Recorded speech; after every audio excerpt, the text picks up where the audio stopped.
igitondo ciza abandi umugoroba mwiza abadukurikira umunsi kundi turabasuhuje tubifurije ibihe byiza mwese abakuru abato ababyeyi abasore b'abahungu n'abakobwa badukurikirana umunsi kundi Imana ikomeze ibahe ibihe byiza. Kuri mikrofone muri kumwe na Eric Tenegorofu ubazanira amakuru agezweho kandi akaza ku gihe. Nongeye kandi kugaruka nkubwira ngo ndagushimiye wowe wakoze subscribe, nanone kandi wowe utarayikora reka ngusabe kugira ngo kandeho subscribe. Ntitera imigwi mibi, ntijyanisha inzoka, ntituma mu nda hakurya, ntituma ubwenge bwawe bwishaganya, nta kantu na kamwe iguhungabanya.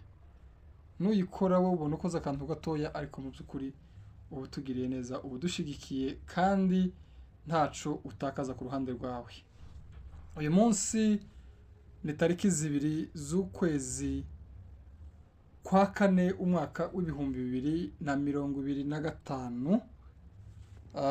Ejo nimugoroba twababwiye amakuru y'intambara yabaye muri teritwari ya Walungu ndetse no muri teritwari ya Fizi kwa Murima n'Inyangezi. Uyu munsi reka duhere amakuru yacu y'ibyishimo.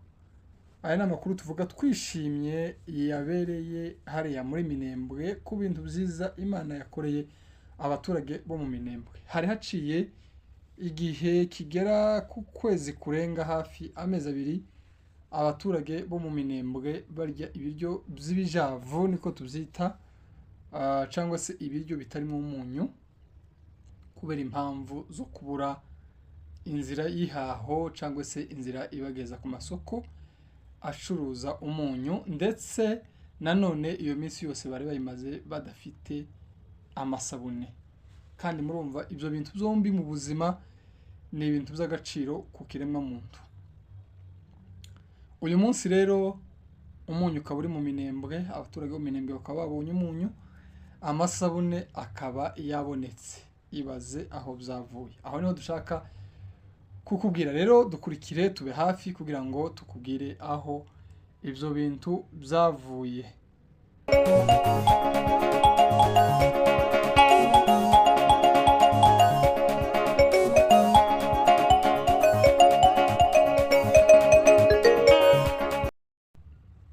Nkuko twari tuvuye kubibabwira, uyu munsi abaturage bo Minembwe bafite ibyishimo bidasanzwe, bafite akanyamuneza kadasanzwe nyuma yaho bari bagize igihe kirekire barya ibiryo bitarimo umunyu kubera impamvu zo kubura umunyu, atari ukuba babishaka.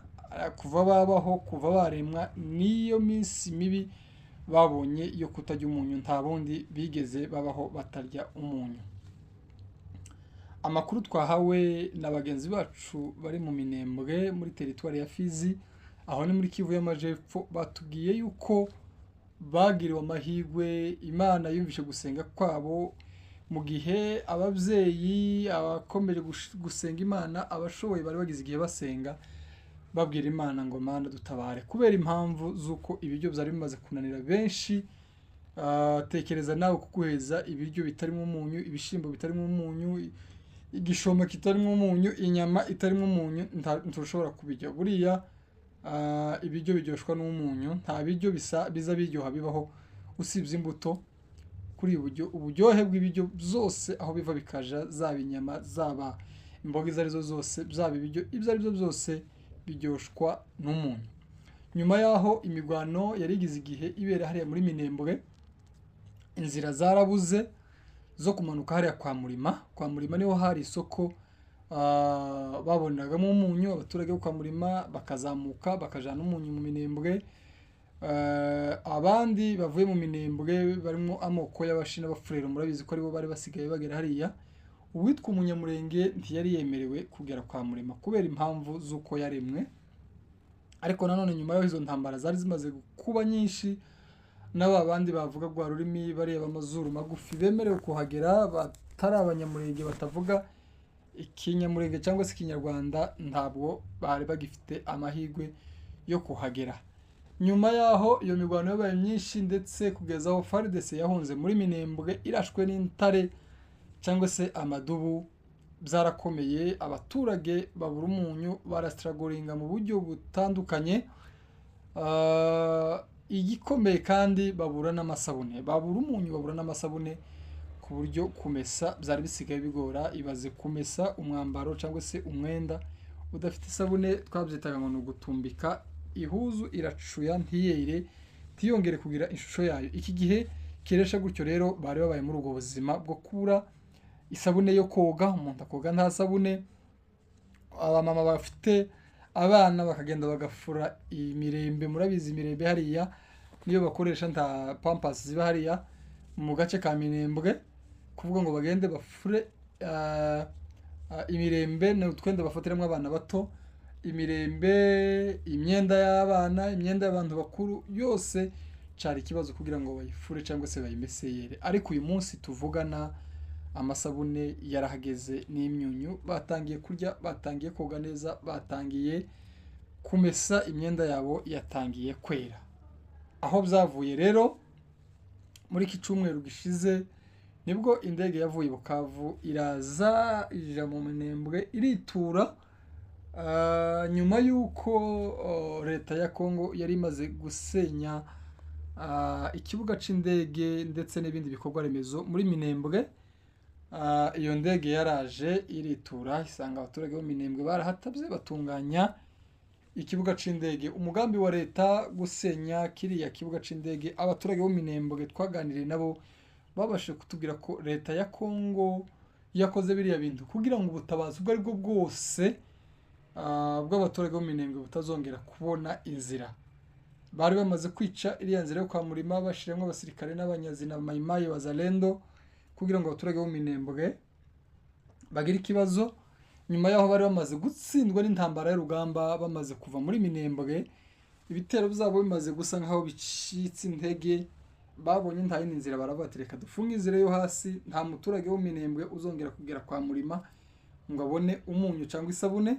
Nyuma baravuga ati reka dusenye n'ikibuga c'indege, nanone ntihagire indege izongera kwitura muri Minembwe kugira ngo izane ubufasha. Ariko abo twavuganye bavuze ko nyuma y'ibyo bitero byose abaturage bo Minembwe bakomeje gusenga Imana, bakomeje gutakambira Imana cyane ko ari ubwoko burengana, kandi Imana iza yumva amarira y'abarengana. Imana ntabwo iza yibagirwa intore zayo cyangwa intungane zayo cyangwa se abarengana bazira uko baremwe. Bakomeje gusenga Imana rero, bagize igihe barya nabi, boga nabi, batabona ibintu byeze neza, bambariye imyenda yanduye, Imana irabumva. Nibwo Imana ngo yababwiye ngo mu minsi mike bagiye kubona umunyu mwinshi ngo ndetse n'amasabune. Ntibabyizeyemo, twabashe kuvugana, bavuze ko abasenga bababwiye ko bigiye gukunda, ntibabyizera. Ariko mu minsi mike cyane nibwo iyo ndege yaje ivuye hari Bukavu, nanone ni muri ya province ya Sud Kivu cyangwa se muri Kivu y'Amajepfo, ibazanira imyunyu bayihawe ngo n'abagira neza se cyangwa abantu bagira umutima wo gufasha, nibo batanze amafaranga yabo bagura umunyu, bishura indege irawuzamukana mu Minembwe. Umunyu rero ukaba uri mu Minembwe, bakaba batangiye kuwugabura. Ariko nanone abaturage bo Minembwe abo twabashe kuvugana batubwiye ko iyo myunyu nubwo ari myinshi, ariko nanone abaturage ni benshi kurusha imyunyu n'amasabune byageze mu Minembwe, ku buryo umuturage wese bitabashe kumugeraho. Bagiye bafata abamama babyaye nibo bagiye bahabwa amasabune, bareba abaturage bamwe batishoboye bakabaheza imyunyu, kubera yuko hari bamwe bafite ubushobozi bwo kubasha kuba bagura iyo myunyu, wenda bashobora no kwituma n'ahandi, n'ibindege itangiye kuzamuka bashobora kudaringa imyunyu ikazamuka. Ariko hari n'abandi, murabizi ko mu moko yose, ahantu hose, mu nce zose hagiye haba abantu bafite ubushobozi, hakaba n'abandi badafite ubushobozi. Rero mu buryo bwo kugabura twabashije kubwirwa yuko bagiye bafata ba bandi batishoboye bafite ubushobozi bukeya, aba ari bo baheza uwo munyu. Ariko bagerageje kuheza abantu benshi kuko batishoboye, murabyumva, nibo benshi kurusha abishoboye, uretse ko nta nabishoboye cyane hariya. Abantu imitungo yabo bari bafite murabizi ko yanyazwe n'abamayimayi, inka zaragiye, ihene zaragiye, intama zaragiye, abantu bose basa nkaho babaye nk'interahamwe kubera yuko bose bafite ubushobozi busa nkaho buciriritse. Bityo rero niyo mpamvu abantu benshi bari mu minembwe bafite ubushobozi bukeya ku buryo no kubasha kuba bogura umunyu ari ikibazo.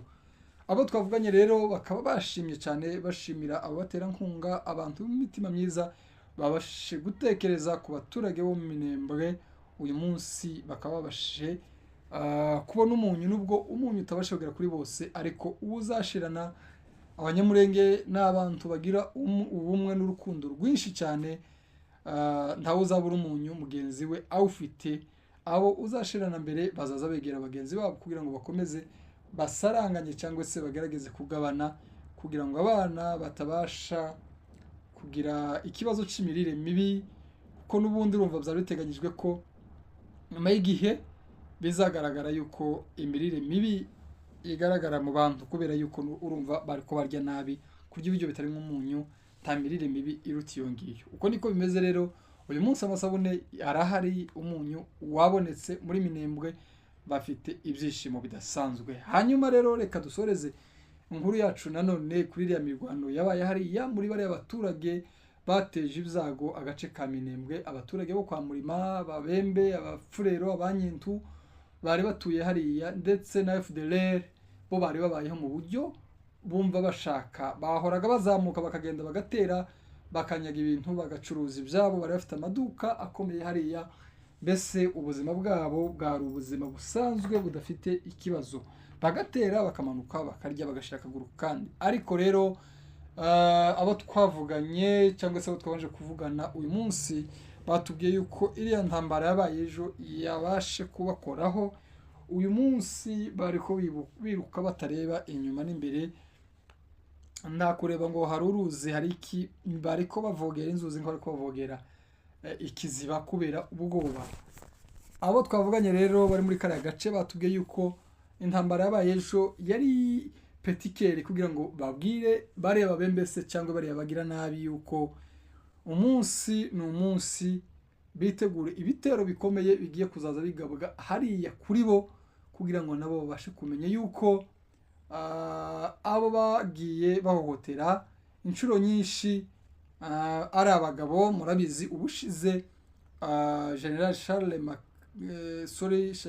Charles Ntare Batinya Sematama yabashe kuzamuka ave Bukavu azana n'abasore benshi b'abatabazi, bakaba barabonye ramforo hariya muri Minembwe. Ibyo ngo bikaba byarahamuye Ababembe, Abazalendo, Abamayimayi ndetse na FARDC. Bakaba uyu munsi bavuga yuko bakomeje guhunga kuva ejo intambara ibaye. Ubu nyine nta kurya nta kuryama, bari ku murindi bahunga, bavuga ati turapfuye. Kandi intambara yabaye akanya gatoya, ariko ngo izari simusiga. Nanone iyo ntambara ikaba yari iyo kubabwira ngo mugende muhagarare kigabo, duhangane, mwadusanze iwacu. Ariko umunsi umwe igitangaje, intambara yabaye umunsi umwe amasaha makeya, Ababembe bo kwa Murima bakaba babashe guhunga urukomba amazi, niko nshobora kubivuga. Ariko bari baje kubakozamo, basanze adui hana nguvu kabisa. Adui yahunze ahunga nk'umwana, kuko FARDC ikayabo yari hari muri Mukokori baje kwitambika abasore, amaze babereka ko ari ingabo zitagwanwa n'imbwebwe. Amadubu ntashobora kugwana n'imbwebwe. Bahise bahunga, bagiye kwikara muri quartier kwa Murima. Ababembe berekeje amajigo mu nce ziriye epfo za Gakamba, ziriye epfo bamanuka berekeza ahitwa kuri Mugera. Uko niko bimeze, abenshi bahunze bacurika, abandi barazamuka berekeza za Kanguri. Uko niko bameze, ntibatekanye. Ariko turashimira Imana rwose yahaye abaturage icyo bari bakenye, ikaba yabahaye imyunyu, ikaba yabahaye amasabune ndetse n'amahoro bakaba bayafite, kuko umwanzi aho yaturukaga nanone nawe bamukozemo, bamweretse ko nyina wundi nawe ari umubyeyi nk'aba nyina. Uko niko bimeze. Reka ngushimire wowe ukomeje kubana natwe, turakomeza tukubwire amakuru agezweho yo muri kariya gace k'iwacu k'Imurenge. Icyo usabwa wowe gusa ni ugukora kuri subscribe kugira ngo ibiganiro byacu bikomeze bikugereho igihe bikugereho kandi ku gihe. Murakoze.